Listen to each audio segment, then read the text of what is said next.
ஆந்திராவில் 13 வயதுக்குட்பட்ட சிறுவர்கள் சமூக ஊடகங்கள் பயன்படுத்த தடை விதிக்கப்படும் என அந்த மாநில முதல்வர் சந்திரபாபு அறிவித்துள்ளார். இதேபோல் கர்நாடகாவிலும் 16 வயதுக்குட்பட்ட சிறுவர்கள் சமூக ஊடகங்கள் பயன்படுத்த தடை விதிக்கப்பட உள்ளதாக அறிவிக்கப்பட்டுள்ளது. சிவில் சர்வீசஸ் தேர்வு முடிவுகளில் தமிழகத்தை சேர்ந்த ராஜேஸ்வரி ஸ்ரீ தேசிய அளவில் 2ஆம் இடம் பிடித்து சாதனை படைத்துள்ளார். தமிழகத்தில் மேலும் 60 பேர் தேர்ச்சி பெற்றுள்ளனர். இந்த தேர்வில் சிவில் சர்வீசஸ் முதன்மை தேர்வை தமிழில் எழுதி அருண்குமார் என்பவர் 585வது இடம் பிடித்துள்ளதாக தகவல்கள் வரப்பட்டுள்ளது. ரஷ்யாவிடம் இருந்து இந்தியா கச்சா எண்ணெய் வாங்க 30 நாட்களுக்கு அனுமதி அளிப்பதாக அமெரிக்கா அறிவித்துள்ளது. ரஷ்யாவிடம் கச்சா எண்ணெய் வாங்குவதில் ஏற்பட்ட தடை நீங்கியதால் நம் நாட்டிற்கு அருகே இருக்கும் ரஷ்ய எண்ணெய் கப்பல்களிலிருந்து இந்திய எண்ணெய் நிறுவனங்கள் 1.50 கோடி பீப்பாய்களுக்கு மேல் வாங்கி குவித்து வருவதாக தகவலிருந்து வட்டாரங்கள் தெரிவிக்கின்றன.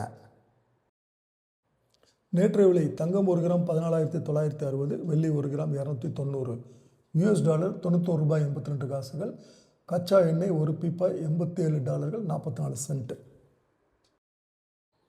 ஈரான் அமெரிக்கா போரில் ஈரான் தாக்குதலால் இதுவரை 16 நாடுகள் பாதிப்பை சந்தித்துள்ளன.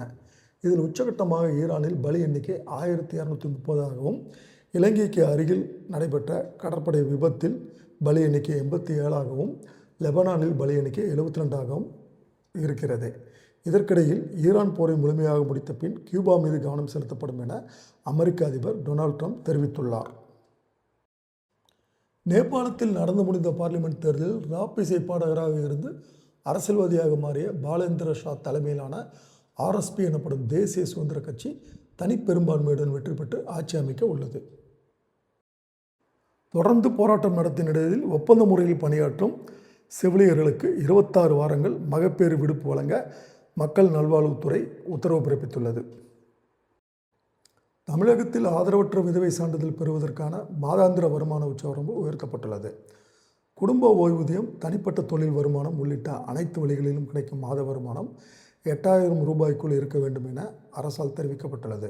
ஆதரவற்ற விதவைகள் அரசின் மாதாந்திர உதவித்தொகை உள்ளிட்ட பல்வேறு நலத்திட்ட உதவி சேவைகளை பெறுவதற்கு இந்த சான்றிதழ் மிகவும் அவசியமாக கருதப்படுகிறது.